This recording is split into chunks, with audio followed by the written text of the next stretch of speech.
Ibu, Bapak, Saudari-saudara, adik-adik yang terkasih, juga mereka yang mengikuti secara streaming. Hari ini kita bersyukur karena merayakan Hari Raya Pentakosta dengan sangat meriah, diwarnai dengan warna liturgi yang merah juga. Kornya kompak juga, merah-merah itu tadi. Pentakosta yang pertama tadi kita dengarkan dari bacaan pertama. Dengan tanda-tanda apa? Tanda-tanda yang ajaib. Turunlah dari langit suatu bunyi seperti tiupan angin keras.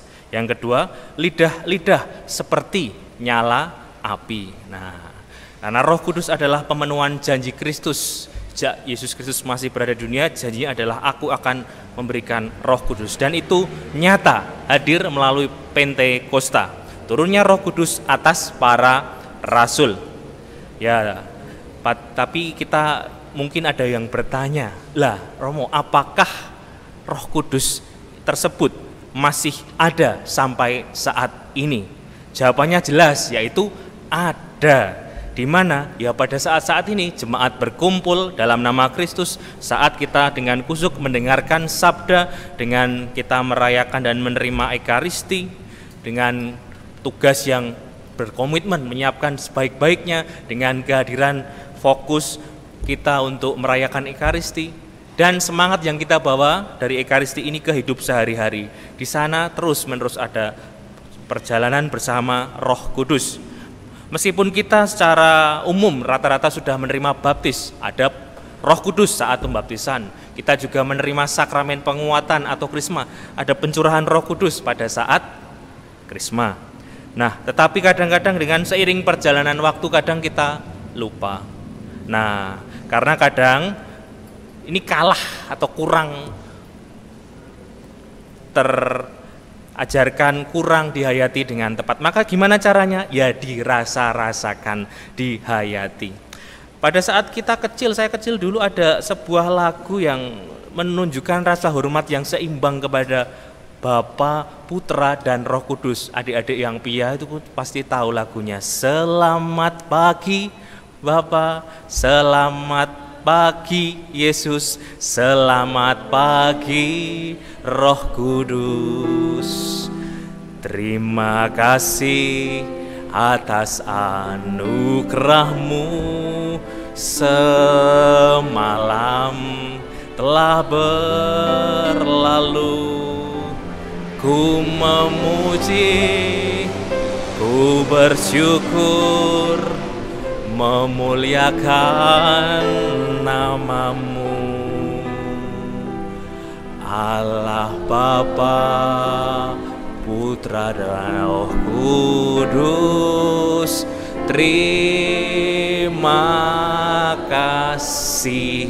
Ya, terima kasih. Allah Bapa, Putra, dan Roh Kudus, terima kasih. Jadi rumus merasakan Roh Kudus ya salah satunya bisa mengucapkan terima kasih kepada Roh Kudus. Masalahnya kadang-kadang kita kalau bangun tidur mengucapkan syukur atau langsung ngecek notif, jelek, nggak ada semangat dari ayang, ayo jomblo kronis kok, nggak mengucapkan terima kasih buat tanda salib. Bangun dengan semangat, dipikir hari ini aku mau ngapain dan seterusnya. Karena bagi saya hidup tanpa Roh Kudus itu ibaratnya seperti nasi kucing neng ora ono karete, ngopo? Ambiar. Itu wis ngono-ngono kuwi. Atau kita kan punya energi macam-macam, bakat macam-macam yang aneka macam, itu tidak terkendalikan. Sehingga ya sudah, kadang ya sekedar aktivisme belaka, tetapi kosong, hampa, kayak rekening saldo di akhir bulan. Nah, pada masa lalu Roh Kudus memang diberikan kepada para rasul agar mereka bisa bersaksi, mulai dari Yerusalem ke seluruh penjuru dunia. Aslinya mereka gimana? Ya masih takut-takut, masih nggak pede. Kenapa? Ya masih takut ada pengejaran, ada penyiksaan, lalu takut-takut kalau ditangkap, dibunuh, dan seterusnya.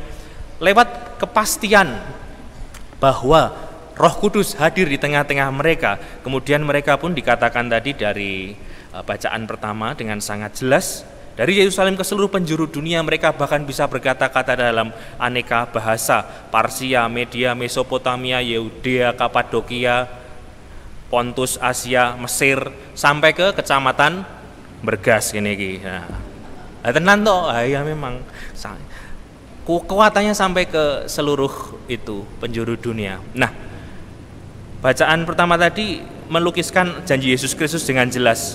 Ia berjanji akan memberikan penghibur, yaitu Roh Kudus. Sering disebut roh penghibur, roh penasehat, atau juga parakletos atau advokat, pembela, dan seterusnya, yang diberikan Bapa dalam nama Yesus, yang akan mengajarkan kepada para rasul tadi yang masih belum yakin, belum pede, tapi kemudian berkobar untuk mewartakan Yesus Kristus. Karena Yesus tidak lagi berada bersama mereka, maka mereka yang harus menjadi ya saksinya. Ibarat orang tua itu nyapih anak itu loh.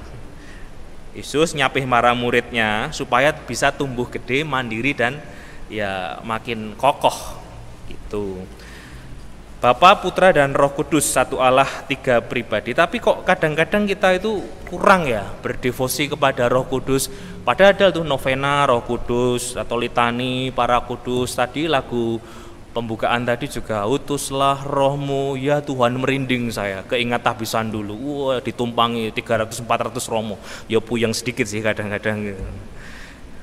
Dulu saya itu waktu SMA merasa Roh Kudus itu harus saya mintakan secara banyak kalau pas ujian. Nah, biasanya kalau dulu saya di Jogja ya, di Gereja Kota Baru, bagian sesudah misa itu bagian depan patung atau ya patung itu rame, banyak lilin. Nah, itu berarti gampangan tebakannya adalah mesti musim ujian. Wah, jadi orang makin merasa bertobat dan bersalah, butuh pengampunan.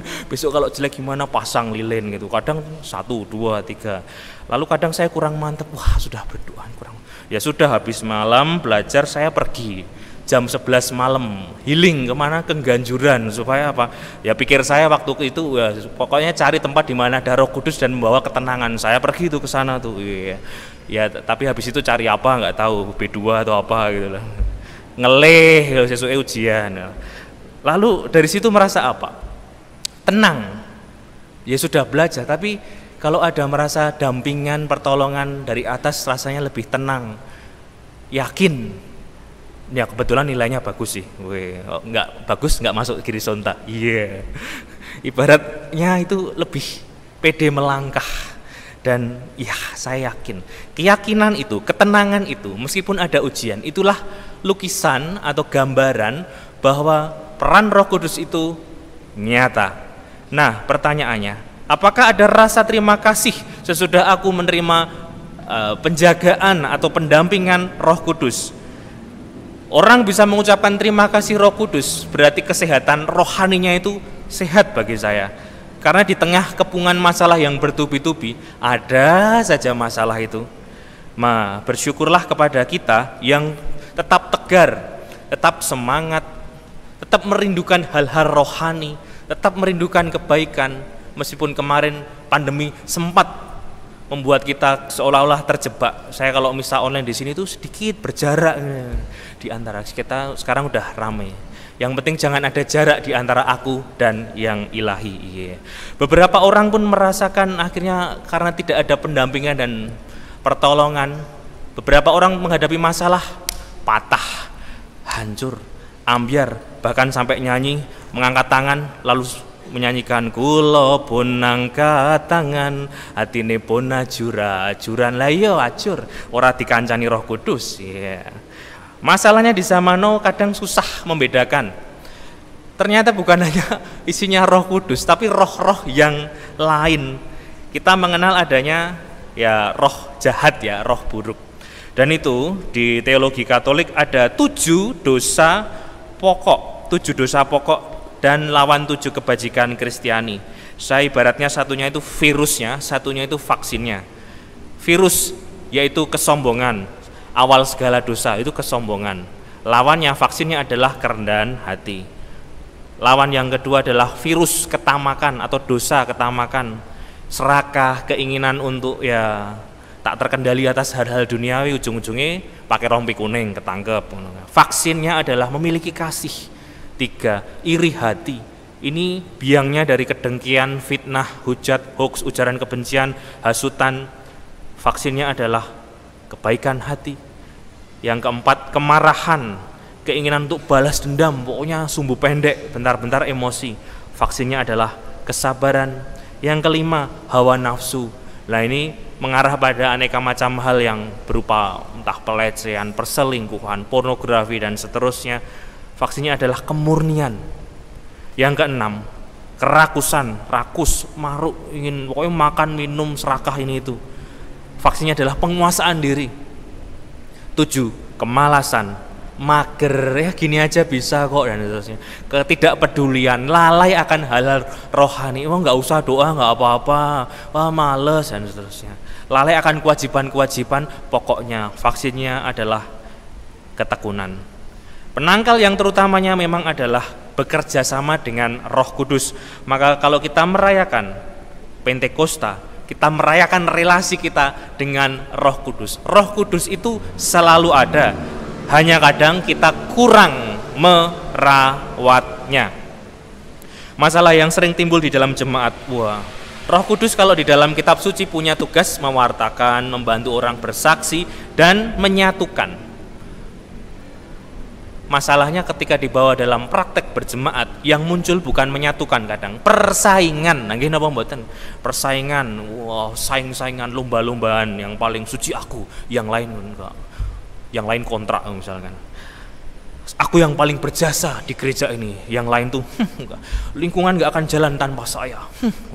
Keangkuhan, kesombongan, merasa diri paling benar. Lah itu kan sangat bertentangan dengan semangat Pentakosta tadi. Memang ada rupa-rupa pelayanan, ada yang diajak untuk melayani lewat tugas liturgi, ada yang diajak melayani lewat tugas ini itu, bertugas, tugas jadi umat yang baik, tugas jadi pendoa, tugas jadi bapak keluarga, tugas jogo opo neng ngarepan dan seterusnya, tugas streaming dan seterusnya. Panggilan untuk melayani banyak, tanpa diimbangi dengan Roh Kudus, yang muncul mesti mau gelut, gontok-gontokan, rebutan pengaruh dan seterusnya. Maka kuncinya sekali lagi, merawat suara hatiku, merawat imanku dengan Roh Kudus. Lah kalau lemes gimana Romo? Ada lagu di Mada Bakti itu yang diatonis itu menarik itu, soal kemuliaan. Ya Roh Kudus daya kami, Engkau penghibur sejati, semangat kami yang mati, selalu Kau nyalakan lagi. Itulah yang diajak dari kita untuk merayakan Roh Kudus. Kalau semangat kita mati, dinyalakan lagi. Kalau sendiri susah, ajak jemaat-jemaat beriman sekalian. Sehingga kita bisa menghayati Roh Kudus itu dalam keseharian, dalam hal-hal yang sangat sederhana tapi dengan cinta yang luar biasa. Sarang heo kakak. Maka kita mengajak orang tua menghayati Roh Kudus dengan bekerja tekun, meskipun kadang tekanan kerjaan, godaan belanja online juga semakin banyak. Tekun, pokoknya tekun. Pelajar menghayati Roh Kudus dengan jujur, tidak membolos. Meskipun jiwa ingin tetap pargoy, jiwaku ingin tiktokan nomo, tetap sinause. OMK menghayati Roh Kudus dengan berkegiatan gereja. Gereja tidak sempurna, tetapi selalu layak dicinta. Asik. Catat kuit. Selalu semangat berkegiatan menggereja, ikut terlibat meskipun tidak disemangati oleh ayang. Lemes besti. Maka mari kita menjadi umat-umatnya Roh Kudus dengan menyatukan diri dengan kepentingan Roh Kudus, kepentingan Yesus Kristus. Roh Kudus ibarat teman perjalanan kita agar sampai ke surga. Ke surga itu tidak bisa dengan kekuatan sendiri, butuh daya-daya ilahi. Seperti tertulis, roh itu kuat tetapi daging itu lemah. Roh Kudus teman mencapai tujuan hidup supaya sampai ke pintu surgawi. Sama seperti bayi yang nggak bisa jalan sendiri, kita perlu dituntun dengan bantuan Roh Kudus agar sampai ke rumah Bapa. Mencapai surga tanpa bantuan Roh Kudus itu nyaris tidak bisa. Maka mengikuti Mazmur tadi, utuslah Roh-Mu ya Tuhan, dan jadi baru seluruh muka bumi. Amin.